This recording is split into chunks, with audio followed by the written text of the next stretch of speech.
Hello everyone, welcome to Black Widow Fishing. I'm Bryce. So today we are with the final battle with the mystery tackle box versus the monster bass for the year. So if you want to see who wins and some other important information that I'm going to give out, come on back.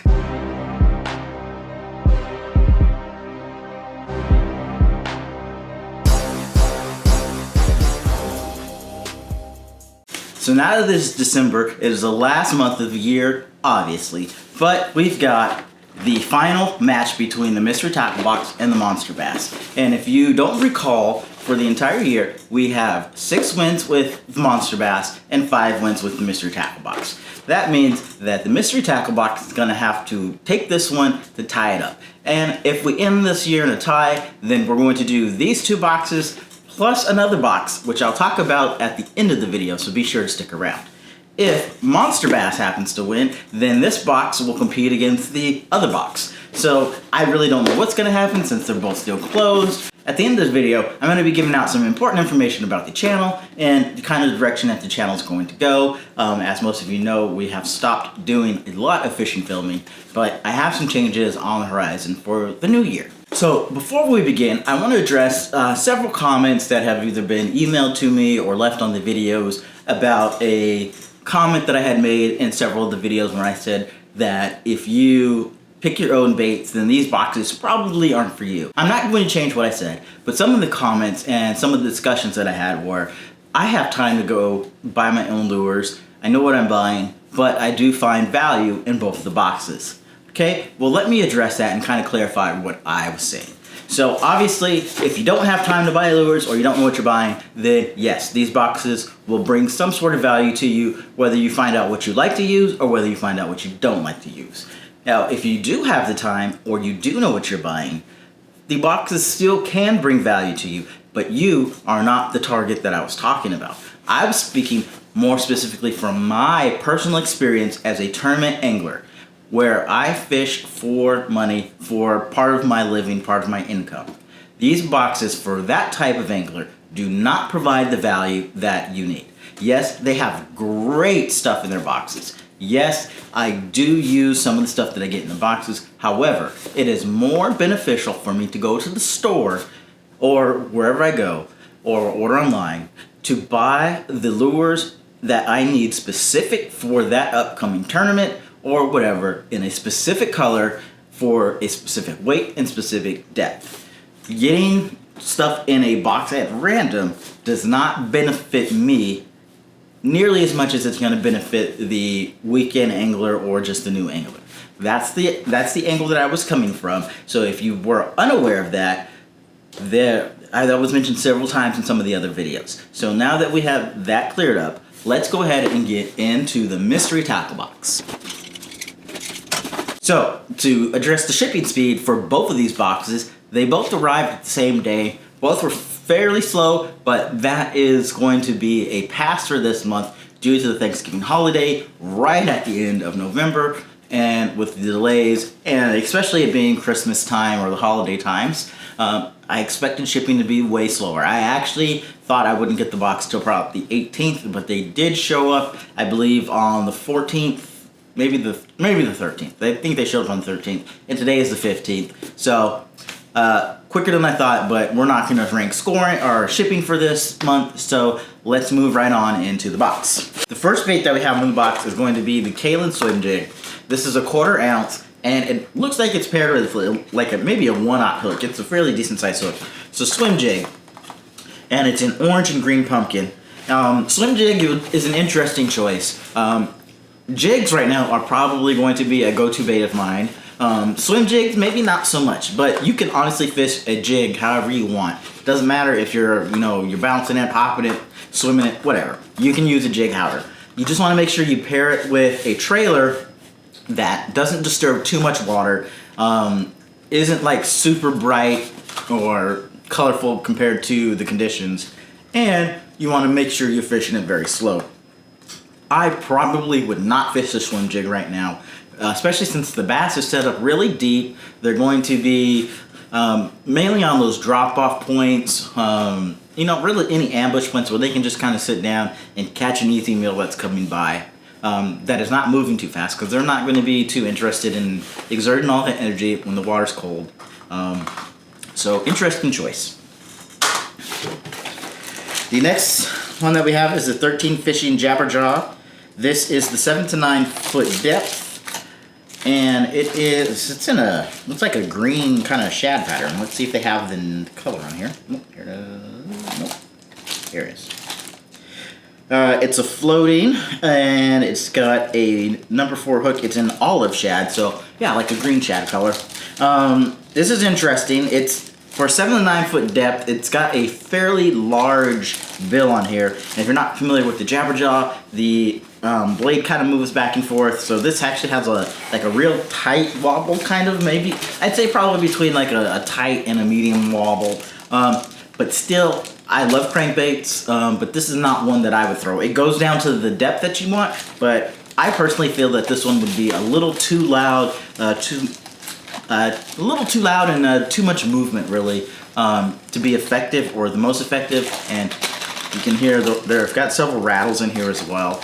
But the depth, it's okay. You can probably entice one to come down, or come up from down in the depths to chase this. But at least out here in my area, the fish are typically anywhere between that 20 to 60 foot range. So being around the 10 foot depth is just a little bit too high in the water column. But great choice of bait there.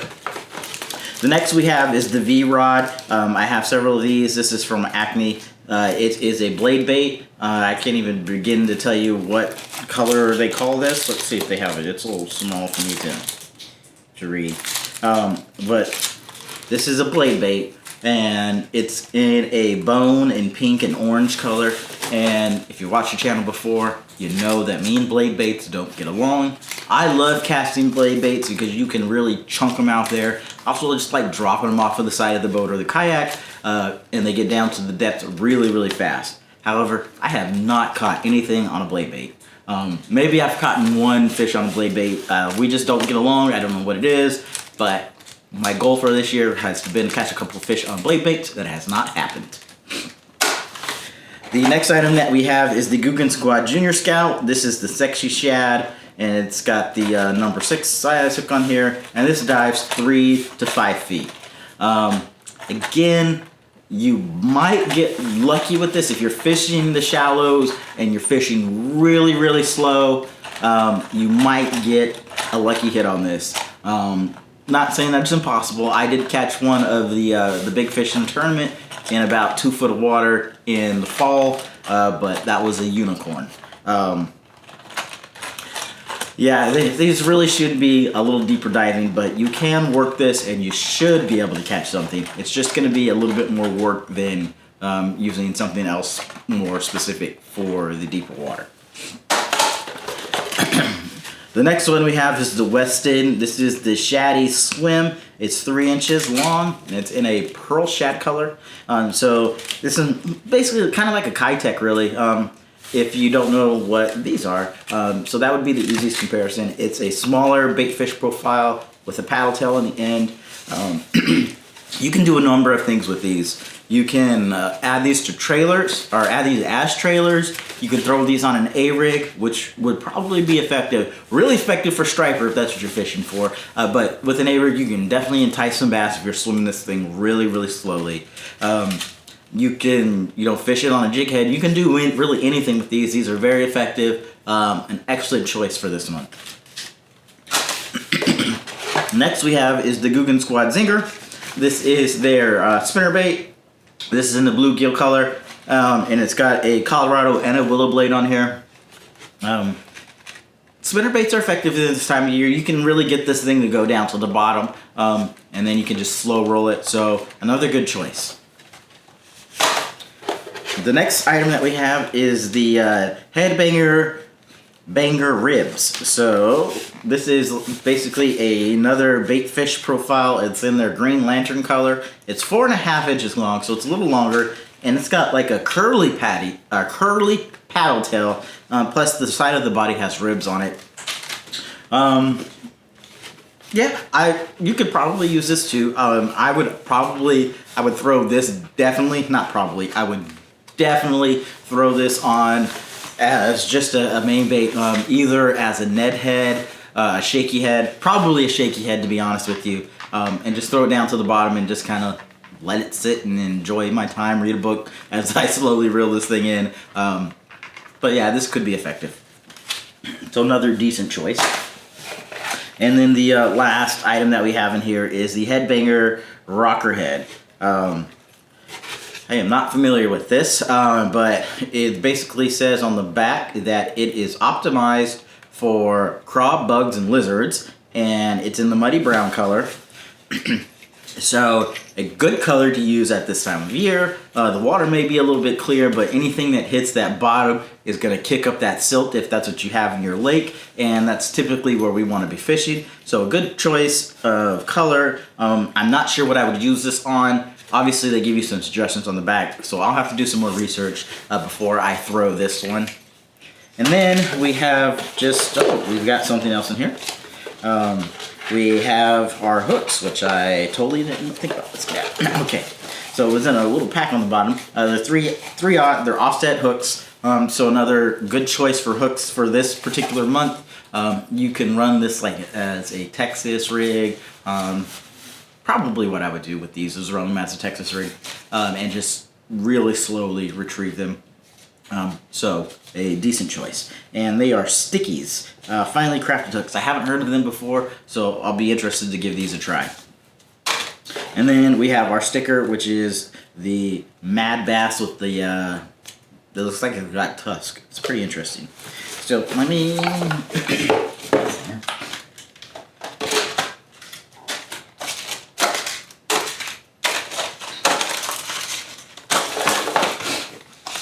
Okay, so now that we're done with the box, I would say that we got two pieces of tackle that I think you at least want to make your go-to for this month. And the first one's going to be the spinnerbait. We want to make sure more now than ever than the spring or summer that we match the bait with the conditions. So we want those colors to be.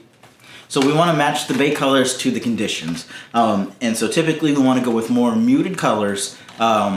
Especially since it's cold, that will be more effective probably than some bright colors. Unless, of course, your water conditions or the sky conditions dictate otherwise. But basically, as I stated, you want to just cast this out there, let it sink, let it sink, let it sink, and then just kind of slow roll it along the bottom. You can even let it kick on the bottom. I wouldn't worry too much about the blades spinning. They're going to spin enough for the wintertime, but a good choice. The second item is going to be that Wested Shaddies, the little shad paddle tails. These are going to be an excellent choice for this month. So you can fish these really however you want. Again, the key is to fish it slow and fish it deep. So overall, out of 10, I would give that box, honestly, probably a good solid 8. I think they had some good choices in there. I do question some of the choices, but at the very least, you have some tackle that you can use in the springtime very effectively. So let's go ahead and get into the Monsterbass box. So as we open it, as I stated all year, except for one time, Monsterbass is boxes packaged how we like. So this particular month is called Catching Big Bass in the Cold Water.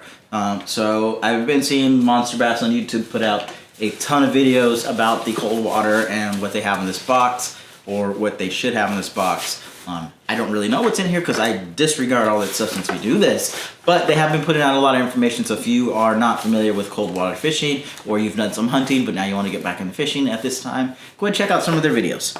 So the first item that we have is, of course, we've got a Monsterbass labeled Vibe Master half-ounce blade bait. This is silver. Forgot to mention that from the mystery tackle box. So blade bait is another great one. So I would give them 3 baits that are probably good. Blade baits just are not good for me. I still use them. I still try to use them. They are fantastic for everyone else. I don't know what the deal is with me with blade baits, but this is a great color. It's the silver shad. It's got just enough.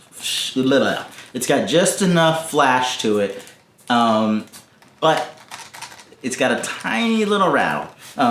So you either want to go with a small rattle or rattleless, but this is a great choice.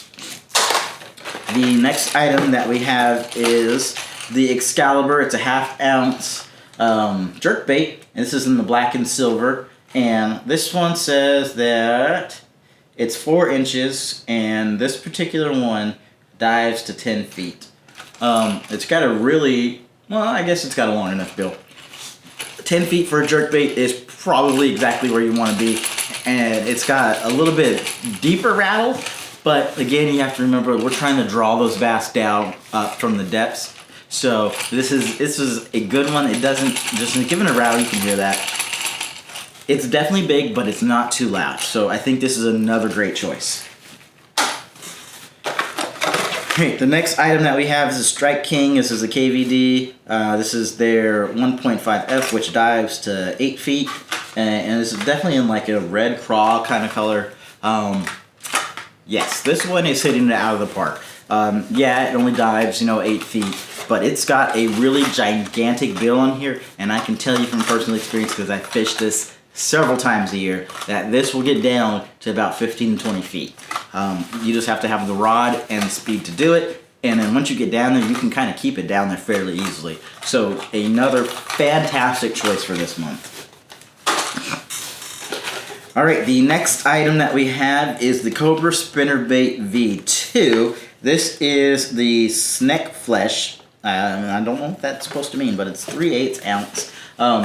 And this is honestly, I gotta look at this some more. This is it says it's the premier snakehead brand in the USA. I don't fish for snakehead because we don't have them out here on the west, or we shouldn't have them out on the west. And honestly, if we did, I probably wouldn't fish for them anyway.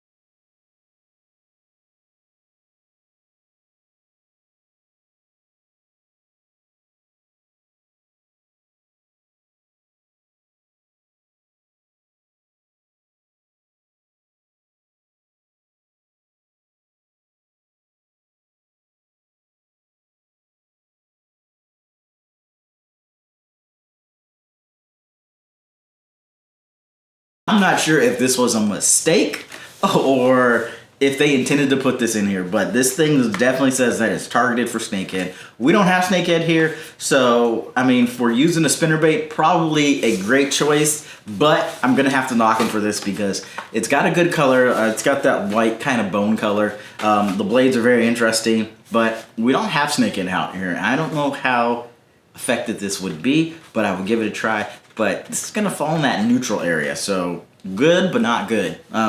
And I don't know if it was intentional or not. I've never had anything that doesn't target a bass in my Monsterbass box. The next item that we have is the Semantis baits. And we know that Semantis doesn't give us any information on their packaging about what they are, but this is just like a little, not a tube worm exactly, but it's kind of like a flat paddle tail worm.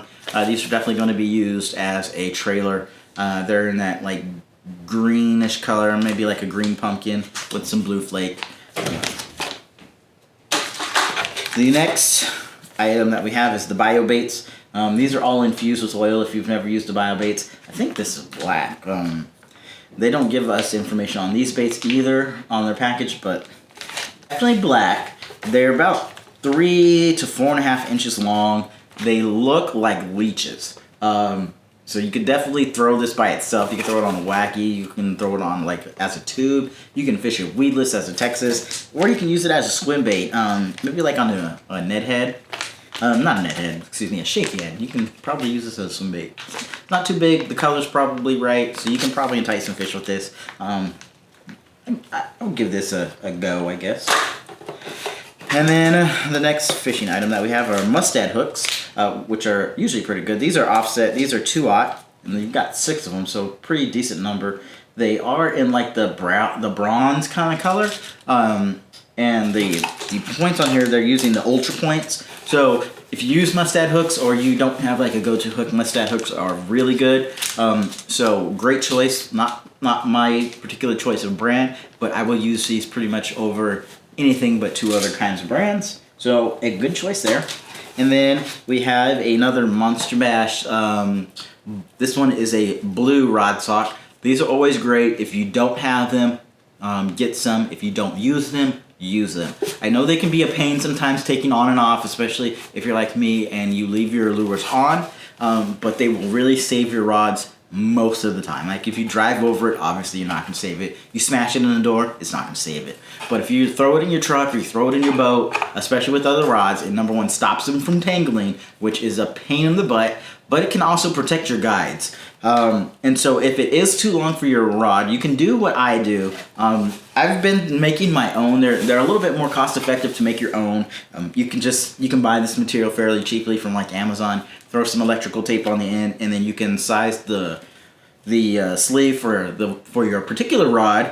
And then you just kind of fold the ends over, make sure you burn them so they're secure. And then I always cut these little hangers off. These hangers are more of a hindrance to me than beneficial.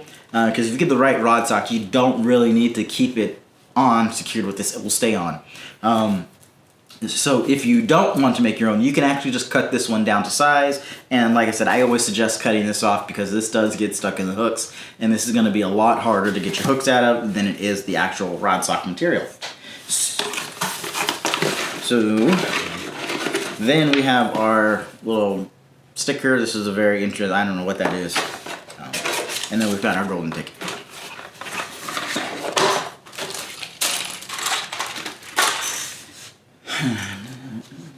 So I would say that the the Monster Bass box had 3 baits as well that will do really well, or at least good choices for this particular month. And that's going to be the blade bait, which we've already discussed pretty in depth. And then we've got our jerk bait and our crank bait, both of my go-to power fishing baits.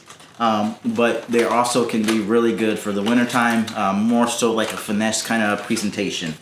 And then I'm really thrown off by that spinnerbait that we talked about. But disregarding that aside, we did have a couple baits over on the mystery tackle box side that we just would have disregarded as well.